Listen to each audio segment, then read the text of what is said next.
Hello. The prophecies in this episode will be full of action, lots of specific major events, which according to Otrok Vyacheslav will take place during the Great Tribulation. This timeline, which he spoke about, is somewhat different than the timeline of Nina from the previous episodes. But in practical terms, if we take this timeline, that will make de facto difference only for the people in Eastern Europe, when the great monarch frees them from the yoke of the Dajjal before the rest of the world. The prophecies about the great monarch, or Gredushi Tsar, that's the Russian keyword, they will come somewhere in the middle of this video.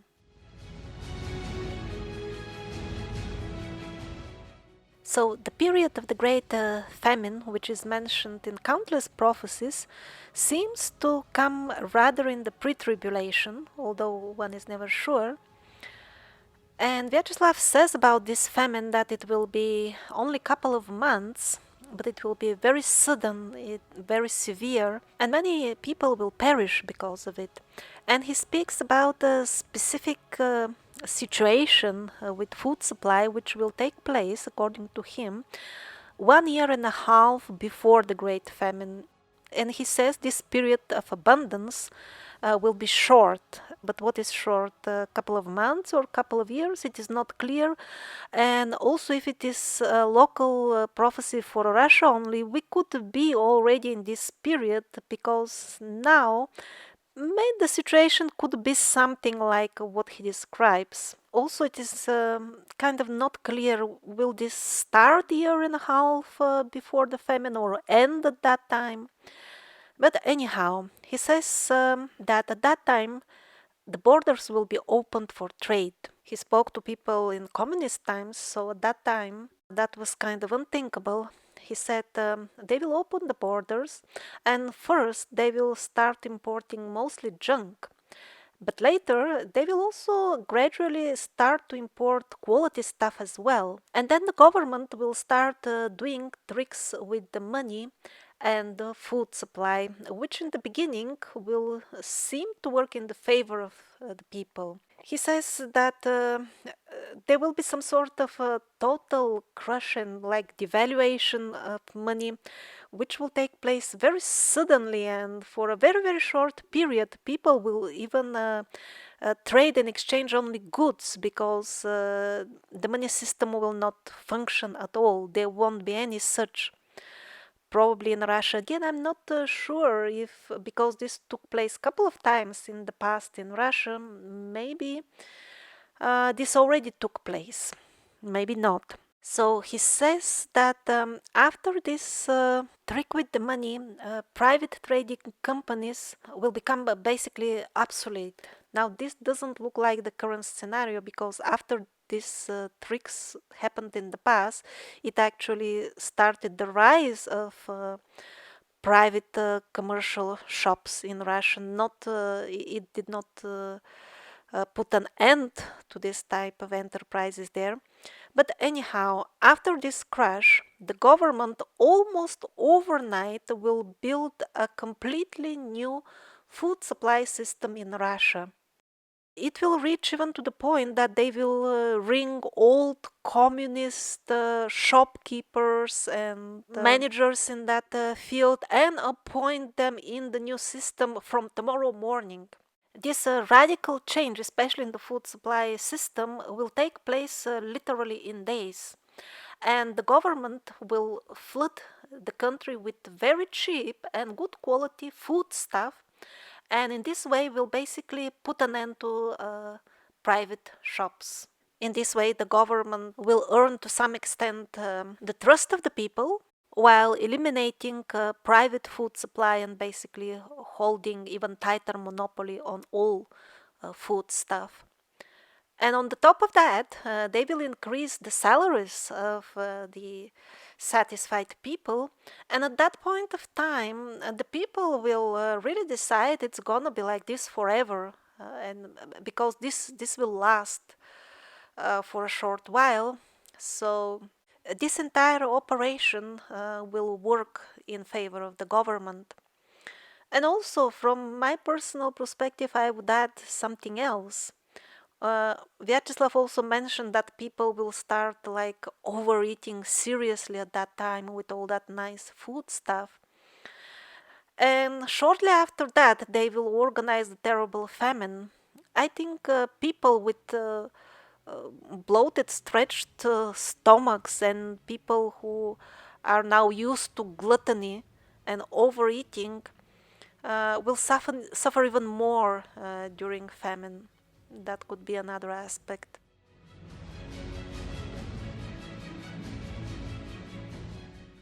And as far as the dollar, before its final devaluation and complete collapse, it will actually steeply increase in value.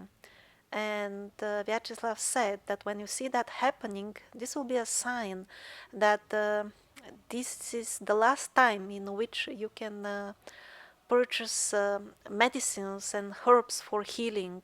After that, there will be no more supply, everybody will be sick, people will have infectious wounds, and will have nothing to dress them with unless they have supplies by that time already. Now, when the famine starts and the food is either extremely expensive or not there at all of a sudden they will start buying from the people the religious icons under the pretext that you see these are valuable antiques and will export them abroad and over there we will sell them. That's why we'll buy them from you, and they will set these special like stands or small shanty shops. By the way, they were mentioned in the Vyacheslav prophecies, to which the family of Otrok Vyacheslav most likely could not have any access at the time when Vyacheslav was alive. The actual story behind this buy-off of icons and other religious paraphernalia is, of course, to deprive the people of the symbols of their faith. But it will not be seen in this way from ground level at that time.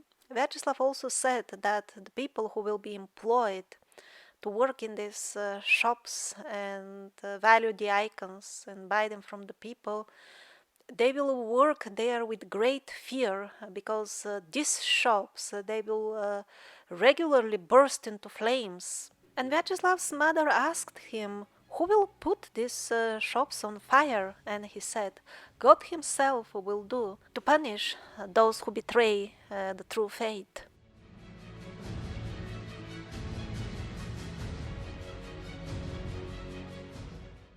So since couple of days in Austria they have this new system for separating fixed from unfixed people in the shops with metal fences, quite ugly.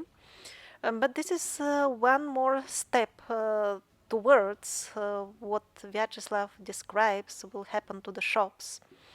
Again, I'm not sure if the exact situation he describes will be global or just in Russia, but something similar maybe could be expected in most areas, at least in Eastern Europe. In Western Europe, probably soon there won't be that many unfixed people anyway to bother for them, but probably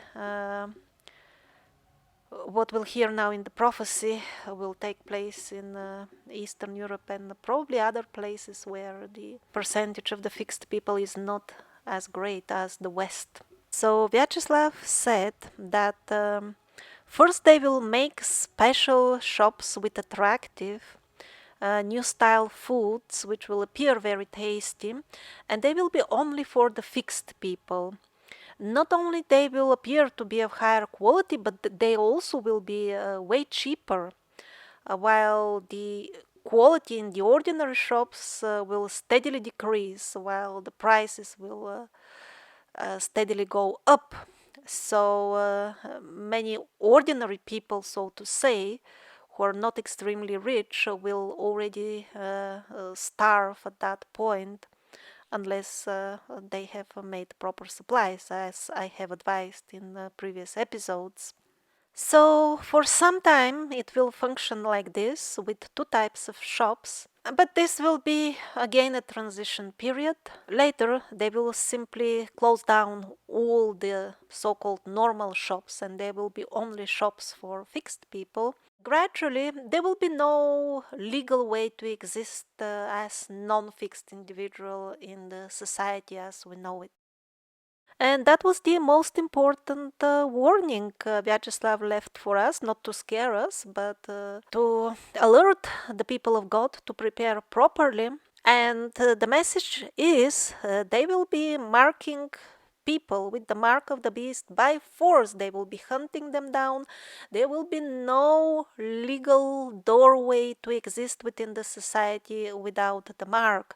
The only way will be to escape to secret settlements. Maybe it won't be that harsh everywhere. Maybe this is local to Russia, and Russia will be probably the worst affected country out of all. It will be done in the most cruel way over there.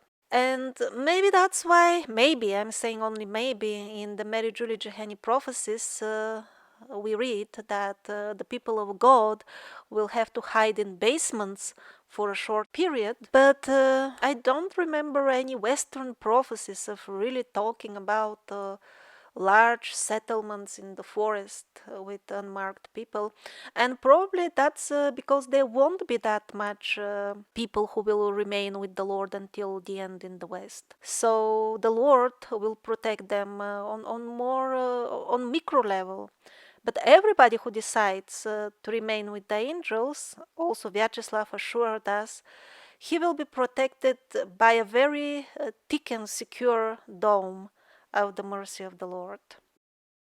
And this protection will be for everybody who decides not to take the new documents. Vyacheslav explained that the actual mark of the beast, which will be this world passport, will come only after all people have this what he called microschemas, or tiny computer processors. Now we call this nanodust, is inserted in everybody, including insects and pets and people, and not to even mention that on every street light there will be box with devices for automatically recording all conversations, and everything, absolutely everything, will be recorded. But the actual mark of the beast will come later on, when the Dajjal suddenly appears on the world scene. But that will happen only after almost everybody is already, so to say, impregnated with those microschemas. Again, these are decades old prophecies. This is not something which I'm putting now together reading the news. You can find the sources in the beginning of this series, reference to the sources where you can find the older originals yourself. And by the way, speaking of the Dajjal, recently I came to know a person who had actually a vision of him years ago during an Iboga ceremony, and he told me about this vision, and my overall impression is most definitely that this is a genuine case, and it's not something which is made up. So the person, he had that vision some years ago, and only recently when he saw the videos about the Dajjal and this Middle Eastern origin, the world ruler, and the entire story, only then he realized that he saw that years ago. He saw the Antichrist at that time as a Middle Eastern person, very similar to Gaddafi in terms of looks, rather ugly person, quite ugly. He described him in such a way. So this person was in the vision during apocalyptic times. He was still in his visions, and the people of this world ruler, that's how he saw him at that time, they were after him, and the situation was like this, that they were sure to get him and kill him. He was convinced that's gonna happen, and he was just waiting to happen. But it did not. It kind of They kind of passed by against all odds, and he transited into a new reality without being murdered. New reality here on Earth. One other detail from his vision is that he heard the sound of wheat harvesting machines during the time when the servants of the Dajjal were after him. And maybe that's an indication that this final chase, when the Dajjal will try to kill all the godly people, will take place during wheat harvest time. And now back to Vyacheslav's prophecies. When the Antichrist comes, in the beginning, there will be a very short period which will be actually good in terms that he will introduce a new financial system, which by itself will be fair and good, and he will boost the entertainment industry. There will be lots of concerts and music, and he will preach being merry and enjoying this life. And many people will fall for this, Vyacheslav said. Even some young people from the settlements, from the secret settlements, they will absolutely voluntarily leave and join the marked people just to enjoy life. Sadly, that will be very, very short, because the mechanism and the principle on which this world functions is that you cannot have sustainable happiness and prosperity based on trickery and deceit. And a very minor example of what kind of trickery in the poor, very poor rural areas in Eastern Europe, where the houses are of very poor quality. Over there, they find funds to build these mighty towers. I mean, the tower, it is so tall and so expensive that it's worth much more in terms of property than the entire village around it. So they say that they're making that to increase the quality of life of the people there. But there is no change. If they really cared for the people, they would make something practical for them. In those poor regions, the people can't afford anything related to those towers. It's just a pure trickery. It's just an expansion of their cobweb. Now in the West, that is not well visible, because they mask it as, oh, we are improving infrastructure, you will have a smart meter, you will have faster internet, and indeed there is at least some bite. And in overall, the trickery is not very clear. But like these thousands of trickery, like a string of them, one after another, you cannot build happiness on this type of trickery. But the masses will not think so. It's already becoming clear. The superficiality has no boundary. They will call me a fool, so they will say, well, what do you want me to stay hungry just because of some words and not to join the normal people and live well?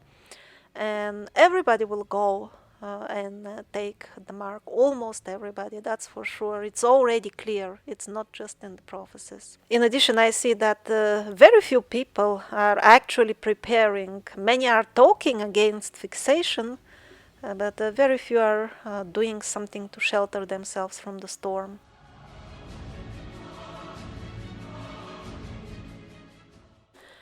And here begins the possible interesting timeline for Eastern Europe. It's about this figure of the great monarch. Actually, I did not find all the Russian prophecies about him when I was making the earlier episodes, and that's why I was always confused, like why, for example, Slava Severko said that exactly when the worst starts in Western Europe, Bulgaria will start improving and flourishing. This really did not fit in any other prophecy at that time. That's because I did not find all the Russian sources on time. Or like, for example, Edgar Casey, he also said that the New Age will start spreading from Eastern Europe, from the people of Russia, and gradually engulf the entire world. This didn't look biblical.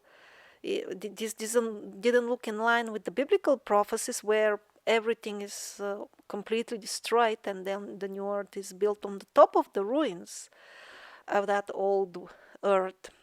But after a few months ago, I found all the Russian prophecies of the great monarch, then everything fell into place, including those references in the Islamic sources that the true Muslims at the very end will fight against the Dajjals together with allies from other countries, but which allies, that was not mentioned. And after the Orthodox prophecies of the great monarch, everything is now clear what this timeline can be. Are we gonna enter this timeline or another one? I don't know. But what is sure is that the great monarch will come. I think this is pretty much set in stone, according to the prophets at least. He will be a Russian, that is so. And this video is just an example of some of the sources where such prophecies have been compiled together into a story. I'm suggesting this video in particular because they also give a short background of the saints who had these visions and about their qualities and the miracles done by them to assure you that these prophecies they come from a reliable source. So it's quite few of them, but they really fall into two categories, two groups. The first one is same as Nina. The great monarch is killed and then the antichrist rules the entire earth unobstructed because his last obstacle, the monarch, is finally killed, and then the fearsome terror starts. That's one of the timelines. But the other one, and that is the one which Vyacheslav spoke about, is that the great monarch will appear slightly afterwards the antichrist takes over the earth. And initially, the antichrist, he will visit Russia, he will expand his kingdom there as well. But exactly as the Dajjal appears suddenly, so will the great monarch appear suddenly. He will not be a leader of a party or a movement. He will not be elected or make his way gradually to the top. He will be a single person on his own, appointed by the Lord himself. First, he will come on Russian TV and will unveil all the deceit of the conspirators which have been sucking the blood of all people since decades and centuries actually. He will tell the true history to the people and show them evidence that it is so. Usually the prophecies refer to him as a king and monarch and not as some sort of president. He will be in all his actions completely guided by the Lord, and he will start cleaning the government apparatus. So how come a single person will manage to wash off this corruption which has been meticulously planted for centuries? He will do it because so will be the desire of the Lord. And exactly as in the past, actually, kings, they were proper shamans. That's how they would become kings. He will also have these, now some people call them mystic powers, and it will be impossible to deceive him. So he will remove all corrupted people from the high government positions. Not only because he will not accept bribery, but because with his internal vision he will see immediately who is really honest and who is just pretending to be honest. So he will start from the top and he will put honest people on the top positions, and then this will expand downwards. By that time, there will be sadly not so many unmarked people in Russia already. So what he will do is he will gather them all somewhere physically in one place, somewhere more or less in the geographical center of Russia. It seems Vyacheslav spoke about that place, although in another section of the book, not where he mentions about this settlement. But there was such a place, and it is fenced with water and mostly with this magical protection of the Lord, so that the marked people, they won't be able to enter no matter what. The purpose of this high fence and the moat will be to protect the normal people from the zombies who will be desperate for food and water, which will be basically unavailable outside this settlement. And then there will be a huge, enormous temple of the benevolent God. Christ, when he comes in the second coming, he will visit that temple. And the way Vyacheslav described the temple is its size will be just gigantic, but there will be just a couple of people inside, very, very few. So Vyacheslav's mother asked him, why then such an enormous temple with almost no people inside? But he just took a deep breath and looked at her very sadly and said, there will be very, very few people left until the end who will not betray the benevolent God. And he very often used to say, profiting, that's what will destroy the souls of the people. So, getting back to the point where the great monarch, in Russian language, the key word is грядущий царь. When he takes the lead, initially people will be furious because of the injustice done to them since generations. Also, they will be quite shocked when they change the symbols and the Christianity becomes something else. And amongst this entire furious confusion, what to do? Then will come that trick with the flying saucers, which we can say will take off from hell and land on earth. And that will be so amusing, so entertaining, as if Hollywood has landed alive in people's backyard. They will be so fascinated by the scene and the story that they will forget all about the abuse and the changed symbols, and they will buy into the story of getting marked because of the different external commercial package. Previously, it was served ready on the table by your own government, but when the Dajjal loses the governmental structure in that region, he will try something else and the people will buy it. Now, meanwhile, the flow of time will be changing rapidly. Everything will be happening very, very fast. There will be some Slavic nation, one of the Slavic countries, in trouble at that time, and the king will take to a crusade, and all on the way he will free gradually all the Slavic nations from the rule of the antichrist. At that time, the government of Ukraine will try to organize the most hideous and nasty betrayal in history, for which they will be remembered afterwards. They will try to organize the people of Ukraine against Russia at the worst moment, really like stabbing somebody in the back. That's what they will try to do. And initially, it will seem as if they have made some success, but eventually simply the people of Ukraine will refuse to go and murder their relatives.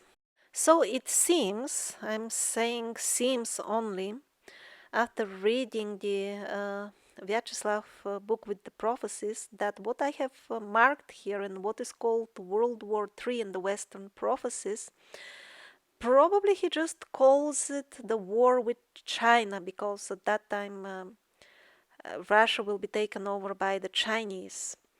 And it seems that what he calls a world war is actually the Armageddon War, which will come towards the end of the Great Tribulation.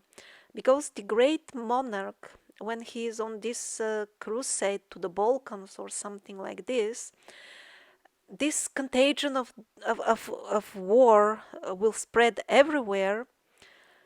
The world will be divided into marked against the unmarked people, and eventually his way will turn towards Palestine and towards the Middle East, and here we reach Armageddon. Not only the newly freed Eastern European territories will be behind the great monarch, other countries, Vyacheslav also listed, for example, France and Germany. And also in the Mary Julie Johannine prophecies, there was a remark that there will be such cooperation with Russia. Probably that's what she meant when she said that France and Russia will be allies at some point. Vyacheslav did not mention on which side USA will be, nor it is clear if USA will still exist at that time. Possibly by that time the states could have the status of separate countries as well. We don't know. Amongst the scientists, there will be also such souls who will not betray the light, the goodness, and they will continue secretly with their fight against evil. They will manage to invent something similar to binoculars, through which earthly people can see the true forms of the demons who are actually shapeshifters, and they come as aliens or disguised as people amongst us. So they will make some sort of device which will reveal their true form.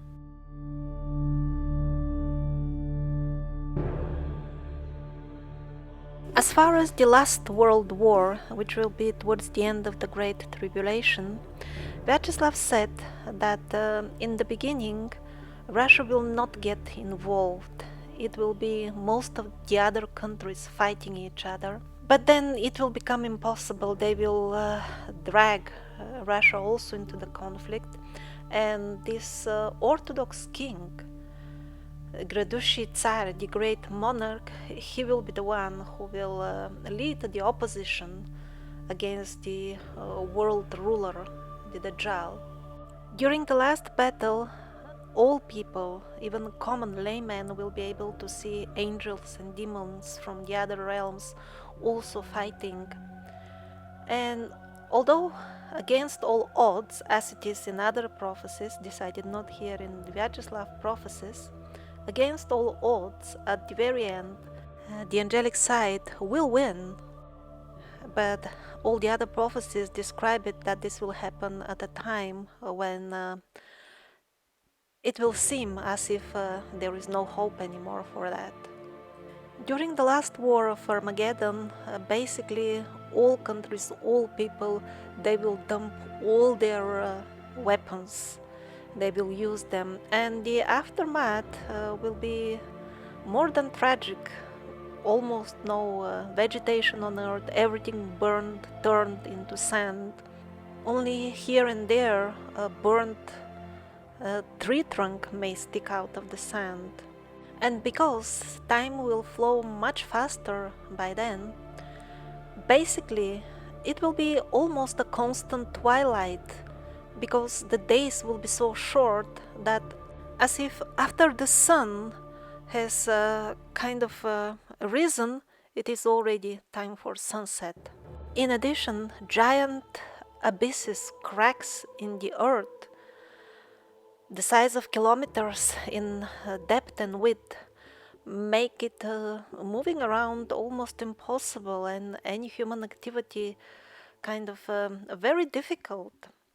And recently somebody told me about reports by contemporary current scientists who have published thousands of rivers have disappeared very, very recently, and it looks like, they say, as if they vanish within some sort of cracks which also started appearing very, very rapidly.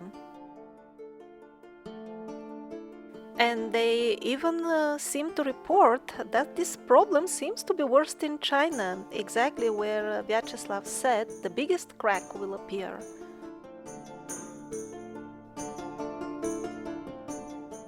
And then, as the time of the second advent comes nearer and nearer, more and more angels will openly come and communicate with the people who have remained loyal to the Lord.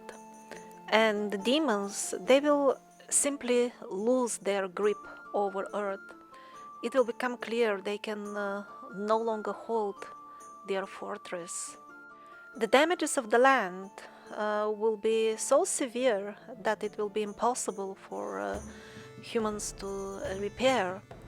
Not only the high buildings and all these heavy industries, everything built up by the proud man will be leveled to the ground, but also the mountains, even they will be leveled by the disasters and by the weapons. The angels, the original engineers of the earth, only they can and will repair their creation. And on the newly cleaned earth, Christ, together with his loyal people, they will plant the new trees, which will be quite different than the vegetation now. They will grow very, very fast, and they will give fruit much faster, not like now. You need a couple of years to breed a tree before it matures and you get fruit from it. On the new earth, everything will be much faster, and there will be so many new fruit varieties of all kinds of tastes. That's what people will mostly eat on the new earth. And everything will be so clean, pristine clean, even at the deepest point of the ocean. If one looks from the surface, one will see the turquoise, beautiful bottom. There will be no murky waters, dirty waters on the new earth. The day of reckoning, the judgment day, will come according to Vyacheslav after a very, very long time, and not at the end of the 3.5-year tribulation as it is usually accepted. He says that these saintly people who do not betray Christ, they will plant the new earth and they will enjoy beautiful earthly life together with Christ for a very long period. It says, according to Vyacheslav, as long as Adam and Eve lived, that could be probably in biblical terms, as far as we understand, some 1,000 years. And then, as far as Vyacheslav's mother understood the story, that's what she says, and that's what I'm forwarding to you.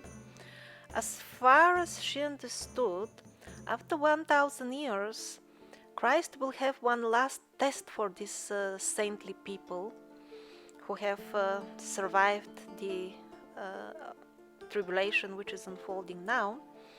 He will let these saucers, the flying saucers of the demons from hell, he will allow them to come to earth once again for the last battle. And then the saintly people from earth will also have some sort of flying saucers which will fight against the demonic saucers.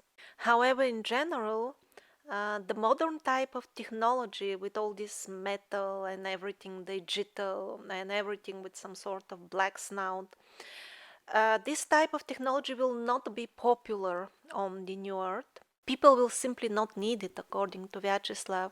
They will have some sort of devices in which they will be able to travel wherever they want, really within a second.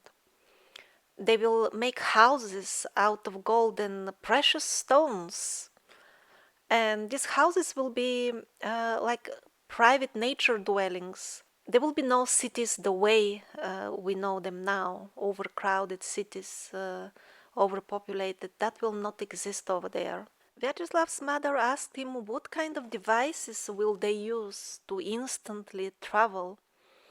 And he says, "Oh, mother, it is so difficult to explain to you that now.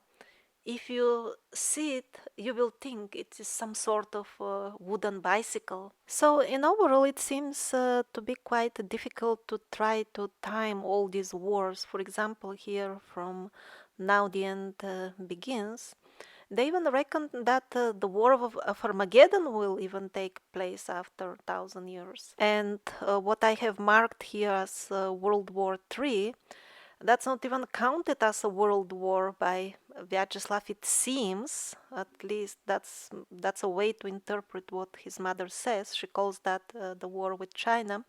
And then the World War III comes at the end of the Great Tribulation. And most likely it will brew through the entire pre-tribulation and tribulation, and it will culminate at the end at the Battle of Armageddon.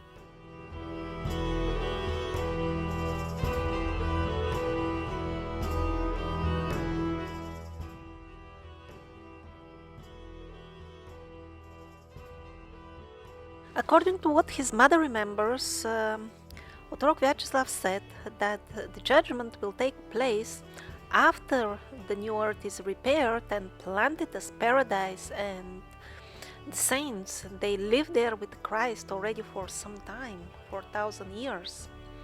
And after that, everybody who took birth during this last cycle or creation, kalpa in Vedic terms, they will kind of resurrect to get judged and also to see how is it to live in paradise. And most of them, sadly, at that time will realize how superficial was it to exchange an almost eternal life in paradise in exchange of empty promises for prosperity under the rule of Dajjal. And as of today, more than half of the population of the Earth has already confirmed for sure that they will be taking the mark, while the rest are about to do the same. While Austria and a few other countries are making it clear how exactly are they gonna proceed. They will send an invitation to all citizens. Whoever doesn't show up, draconian fines or months in prison. Then they will send second invitation and even more severe punishments like that. At other places, I heard they are already hunting indigenous communities and forcing them without any explanations. And even after all the signs and clear proofs that these prophecies, which I compiled for you, a couple of dozens of videos in the End Time series, these things are definitely true. And still less and less people every day put their faith in the words of the saints. And they are not preparing, they're just waiting for the time when they will make it mandatory so that they will have an excuse in front of themselves that, you see, I actually didn't want it, but now I cannot do anything. Self-deceit is getting more and more popular. And possession is just running rampant, not only amongst the fixed people, but also amongst those who say they are absolutely against it. Too many people are changing a lot suddenly. They become rude, they get sick more than usual, they become dishonest, nervous. Lots of people are simply losing their minds. Iran is asking how about getting all armed and fighting back. Vyacheslav did mention to have supply of weapons, but that's for the wild animals who will start attacking people, even openly in the villages and the cities. As far as arming up and fighting back, yes, there are references in the prophecies that at some point the sensible people will prefer to live in groups together because of the constant attacks of the zombified people around. But it didn't reference directly fighting them back, more like finding clever ways to hide and escape. Or if we are talking to fight back the servants of the Dajjal, all the sources seem to mention for that situation the magical intervention of the Lord. In all these prophecies which I read, I do not remember encountering any reference or hint of a saintly person trying to fight back in a conventional way, the way we see it in the movies now. And although there is direct open warfare, like for example in Armageddon, and the saints win, still their weapons were not described by Vyacheslav, or at least I did not find any such information. But in other prophecies, they talk about very simple, maybe like wooden tools, while they fight against heavily digitally equipped army.